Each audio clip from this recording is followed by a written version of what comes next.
اچھا جی، تو پھر چیزیں کس سے لے رہے تھے؟ اب یہاں پر فیض لے رہے تھے، جس کے لیے خاور مانیکا صاحب نے کہا جی ہمارے گھر پہ آتے تھے۔ پھر اس کے علاوہ بشریٰ بی بی کے بارے میں یہ تھا جو اون چودھری نے بھی بتایا تھا، اور اس دن انٹرویو میں خاور مانیکا بھی بتایا ہے کہ بشریٰ بی بی اکیلی رہنے کے لیے کہاں آ گئی تھی؟ بنی گالا آ گئی تھی۔ تو اب اس درمیان سارا کچھ، اور پھر بشریٰ بی بی کو ان کے گھر سے جب کال نہ اٹھانے کی وجہ سے نوکر کو فون کرنا پڑا تھا خاور مانیکا صاحب کو، اور خاور مانیکا صاحب جب فون کھلا اسپیکر کے ساتھ اندر لے کے گئے تو انہوں نے کہا جی اندر خان صاحب بیٹھے ہوئے ہیں۔ تو خان صاحب کس کے پاس بیٹھے ہوئے تھے اگر بشریٰ بی بی کے پاس نہیں بیٹھے ہوئے تھے؟ تو پھر جو نوکر نے خان صاحب کے گھر کے اندر بشریٰ بی بی کے پاس سے اٹھا کر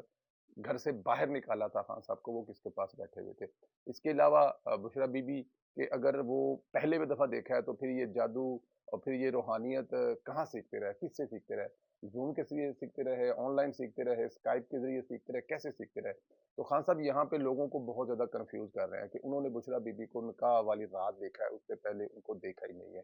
یا پھر وہ ایک ہو سکتا ہے کہ وہ بشریٰ بی بی جو ہے کیونکہ ظاہر ہے پہنچی بھی بزرگ ہے، کسی اور حالت میں ان کے سامنے آتی ہیں، لیکن یہ جو اصل حالت ہے جو آج آپ اور میں دیکھتے ہیں آتے جاتے بشریٰ بی بی کو، وہ والی حالت میں خان صاحب نے ان کو دیکھا ہوگا۔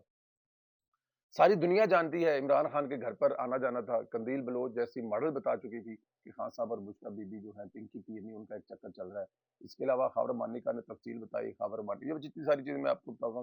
اچھا، یہ سب سے بڑی بات ہے خاور مانی کے گھر کے ٹی وی، اس میں عمران خان کی آنیاں جانیاں ریکارڈ ہیں، لیکن عمران خان اتنی جلدی سے اور اتنی آسانی سے مکر گیا ہے کہ میں نے کبھی دیکھا ہی نہیں ہے، نکاح کی پہلی رات دیکھی ہے۔ اور پتہ یہ کن کے لیے اس نے کہا؟ جنہوں نے یوتھیوں کے لیے کہا ہے کہ یہ تمہاری والدہ محترمہ ہے، ان کی عزت کرو اور دوسروں سے عزت کرواؤ، جو عزت نہیں کرتے ان کو اڑا کے رکھ دو، ٹھیک ہے نا جی۔ اب مطلب یہ جو ویلوگ ہوگا، یہ جو ٹویٹ ہوگا، اس کے نیچے جو یوتھیوں کی گالیاں آ رہی ہوں گی وہ ہمیں سمجھ آ سکتی ہیں، کیونکہ یوتھیوں کو اب آرڈر مل گیا ہے کہ تمہاری اماں سے میں پہلے نہیں ملا، میں نکاح کی رات ہی ملا تھا، ٹھیک ہے جی۔ تو اب وہ خان صاحب کی بات مانیں گے یا میری اور آپ کی بات مانیں گے؟ خاور مانی کا بات کر لیں گے یا حقائق؟ حقائق سے کیا تعلق ہے یوتھیوں کا؟ وہ تو انہوں نے کبھی پہلے بھی نہیں مانے، اور آج یہ حقائق وہ کہاں سے مانیں گے؟ خیر عمران خان اپنے یوتھیوں کو کبھی آپ کو پتہ ہی ہے جو چیزیں کی جاتی ہیں۔ اور ایک چیز اور خان صاحب نے یہاں پہ بللی ماری، یوتھی جو ہے 3 سے 4 دن سے کہہ رہے تھے کہ خان صاحب کی بہت بڑی ملاقات ہوگی جیل کے اندر، اتنی بڑی ملاقات ہوگی ہے کہ چھڑ دیو گلا، یہ اپنے دھیان میں لگے ہوئے، خان صاحب اندر بیٹھ کر بہت بڑی گیم ڈال رہے ہیں۔ آج خان صاحب نے صحافیوں سے کہا کہ نہ مجھے کوئی جیل میں ملنے آیا ہے اور نہ مجھ سے کوئی بات کرنے آیا ہے، نہ ہی میں نے کسی سے مذاکرات کیے ہیں اور نہ ہی مجھ سے کوئی مذاکرات کر رہا ہے۔ تو جو 3 دن سے یوتھیے کہہ رہے تھے نا کہ یہ اندر خان صاحب کی بہت بڑی ملاقات ہوگی ہے، ان یوتھیوں کے منہ پر تھپڑ جو ہے نا وہ خان صاحب نے خود مارا ہے، میں نے اور آپ نے نہیں مارا، خود تھپڑ مارا ہے خان صاحب نے اپنے ہی یوتھیوں کے منہ پر، کہ جو اتنی بڑی، ہاں یہ جو تھپڑ والی بات ہے، وہ تھپڑ سے یاد آ گیا کہ یار یہ تھپڑ کی بات چل رہی، اصل میں ہوا یہ ہے، یہ جو تھپڑ ہے نا یہ خان صاحب کو پڑا ہے اپنے جو کھانا پکانے والوں سے۔ اب اوپر نیچے ہو جاتا ہے، مطلب کہ اس میں کون سی اتنی بڑی بات ہے؟ جو کل سے تھپڑ کی گونج سی آواز سنائی دے رہی ہے، وہ تھپڑ پڑا ہے اپنے ان کے کھانا پکانے والے سے۔ خان صاحب نے کمپلین کی ہے جس میں مطلب دیسی کے ہوئے کاٹے تے مرغی جڑی ہے وہ دیسی نہیں لگتی، وہ مطلب کہ برائلر لگتی ہے، تو وہ یہ خان صاحب اور ان کی بحث ہو رہی تھی ان کے کچن والے سے جو ان کا کھانا بناتا ہے، تو یہ بحث کافی تلخ کلامی میں بدل گئی، اور پھر انہوں نے کہا جناب کہ میں آپ کو 90 دن سے زیادہ ہو گئے ہیں مجھے، یہ میں سب آپ کو پکا کر دے رہا ہوں، کھلا رہا ہوں، اور آپ بجائے کہ مجھے اپریشیٹ کرنے کے مجھے الٹا کہہ رہے ہیں کہ میں آپ کے ساتھ مطلب کہ انصاف نہیں کر رہا یا آپ کا کھانا ٹھیک نہیں بنا رہا، یہ وہ۔ تو اس بحثہ بحثی میں گرما گرمی میں جو باورچی ہے خان صاحب کا، اس کا جناب ہاتھ اٹھا اور جو تھپڑ ہے وہ خان صاحب کے گال پر پڑا، اور اس کے بعد خان صاحب نے کھانا بھی کھا لیا، اور اس کے بعد خان صاحب نے یہ بھی مان لیا کہ مرغی بھی دیسی ہے، کہ کیوں بھی بات دور، اس کے بعد پھر خان صاحب نے کوئی بات نہیں بنی۔ تو یہ تھپڑوں والی جو چیز ہے نا، یہ اس سے آگے نکلنا چاہیے، اب خان صاحب کو تو تھپڑ پڑتے ہی رہیں گے، پہلے وہ پتہ ہے وہ تحریک عدم اعتماد کی رات والا تھپڑ تھا، اب یہ باورچی سے تھپڑ ہے، آنے والے دنوں میں کس سے تھپڑ ہوگا؟ یوتھیوں کو تھپڑوں سے آگے نکلنا چاہیے۔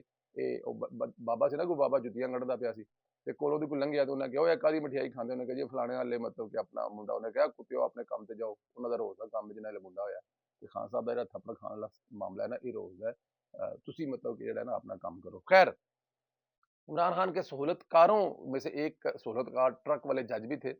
ان سے متعلق خبر آئی ہے کہ مصروف نے دوسرے شوکاز نوٹس کا جواب جمع کرا دیا ہے، اور جواب شوکاز نوٹس پوچھے گئے سوالات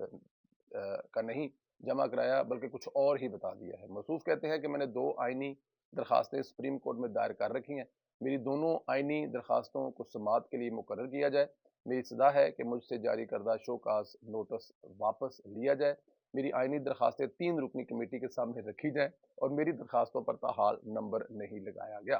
اچھا جی، شوکاز یعنی شوکاز کا جواب منی ٹریل دینے کے بجائے مصروف عمران خان کے معاملے کی طرح لٹکا رہے ہیں، آئیں بائیں شائع کر رہے ہیں، لیکن آگے قاضی بیٹھا ہوا ہے۔ لیکن وہ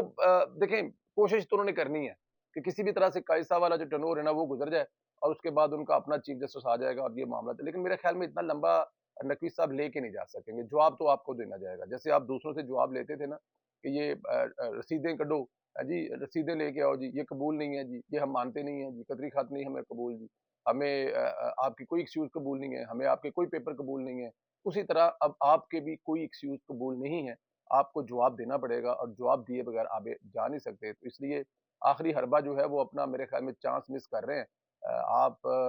بہت کچھ بچانے کے چکر میں جو آپ کے پاس ہے نا، وہ ایک پنجابی کی مثال ہے نا کہ اڑدیاں جڑیاں ویکھ کے ہاتھاں نہیں چھڈنیاں چاہیے۔ تو نقوی صاحب اب آپ جو آپ کے پاس ہے نا استعفیٰ دے کر وہ بچا لیں تو بہت بڑی بات ہے۔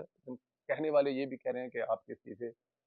سے بچنے والا بھی کچھ نہیں ہے۔ خیر، شہباز گل آج کل پھر خواتین سے متعلق گندی زبان استعمال کر رہا ہے، گالیاں دے رہا ہے، صحافیوں پر اچک رہا ہے، اپنی اصل میں حالت میں دوبارہ آیا ہوا ہے،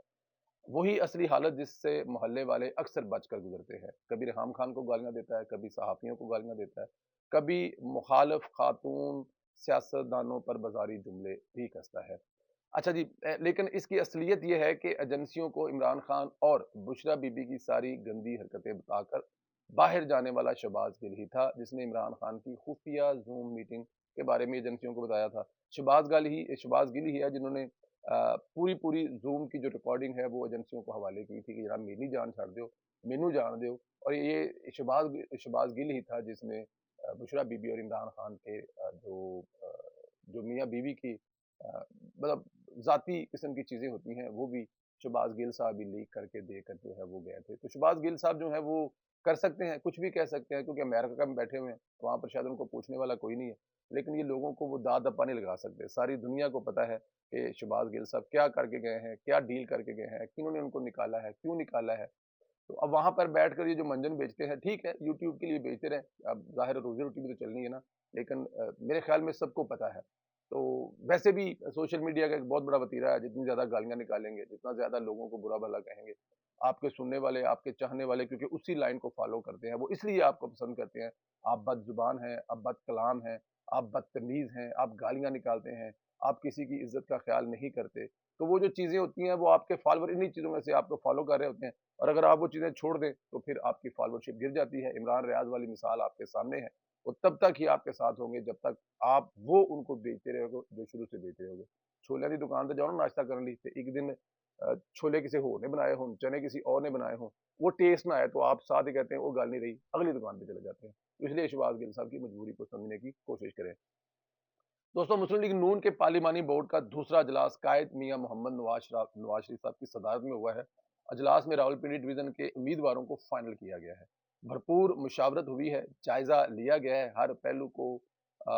دیکھا گیا ہے، اجلاس میں کھل کر سب کی رائے کو سنا گیا ہے۔ نواز شریف کی تیاریاں، ملک کی معیشت کو ابھی سے بہتر کرنے پر اسٹاک مارکیٹ آج 62,000 تک بہتری آئی ہے، یعنی آج 62,000 تک اسٹاک مارکیٹ گئی ہے۔ سرمایہ کاروں کا اعتماد نواز شریف کی تیاریوں میں بڑھ رہا ہے، جب حکومت میں آئیں گے تو مثبت تبدیلیاں نظر آئیں گی، یہ آنے والے دنوں میں نظر آنے والی ہیں۔ پاکستان میں اور کوئی بھی سیاسی جماعت اس طرح کام نہیں کر رہی، اس وقت الیکشن کی تیاری نہیں کر رہی جس طرح پاکستان مسلم لیگ نون کر رہی ہے۔ آپ یہ دیکھیں کہ ہر ڈویژن کے لوگوں کے انٹرویو کے بعد، شارٹ لسٹ کے بعد ٹکٹوں کا فیصلہ کرنے جا رہے ہیں۔ پاکستان تحریک انصاف کو ابھی تک پتہ ہی نہیں ہے کہ الیکشن ہونے ہیں اور ٹکٹیں دینے ہیں، اور پاکستان پیپلز پارٹی جلسے جلوسوں میں مصروف ہے، لیکن کہیں پر نہ ان سے کچھ ٹکٹ لینے کے لیے درخواست دے رہا ہے اور نہ ہی پاکستان پیپلز پارٹی کہیں ٹکٹ دینے کی تیاری کر رہی ہے۔ تو پاکستان مسلم لیگ نون اب ٹکٹوں سے فارغ ہو کر نکلے گی۔ آخری 45 دن جو ہے وہ انتخابی میدان میں جلسے پہ جلسے ہوں گی، اور وہ جلسے ہوں گے جو پاکستان کی تاریخ کے بڑے ترین جلسے ہوں گے۔ آپ دیکھیں گے کہ میاں محمد نواز شریف صاحب مریم نواز صاحبہ کے ساتھ جب جلسوں کی طرف نکلے گی، اب دیکھیں پورا پاکستان انتظار کر رہا ہے کہ کب میاں محمد نواز شریف صاحب کی ان کو شکل نظر آئے، کب میاں محمد نواز شریف صاحب ان کے سامنے آئے اور وہ اپنے محبوب قائد کو دیکھ سکے، اور پھر ووٹ کی طاقت سے میاں محمد نواز شریف کے ساتھ ہوئی تمام زیادتیوں کا بدلہ لے۔ انتظار کر رہا ہے، اور اس دفعہ پاکستان مسلم لیگ نون کا ووٹر انتظار نہیں کر رہا۔ اس وقت پاکستان کا ہر شہری جو مہنگائی سے تنگ ہے، جو لوڈ شیڈنگ سے تنگ ہے، جو دہشت گردی سے تنگ ہے، جو عمران خان کے جھوٹے وعدوں سے تنگ ہے، وہ انتظار کر رہا ہے۔ اس دفعہ